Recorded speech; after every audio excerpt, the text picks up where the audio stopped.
Hello mga Zay! Welcome po sa aking mini vlog.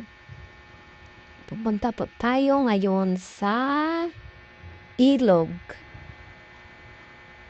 Naligo po tayo. Dito lang po yan sa North Sagaray River.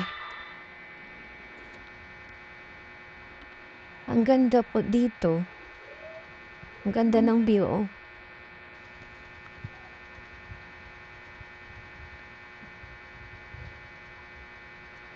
Diba po, malaki po yung tubig na yon kumpara sa dati. Kasi nung mga summer is maliit po talaga ang tubig. Pero ngayon kasi maulan-ulan kaya siguro malaki yung tubig. Malakas yung kanyang agos. Kaya kapag di ka marunong lumangoy, naaagusin ka talaga doon sa baba.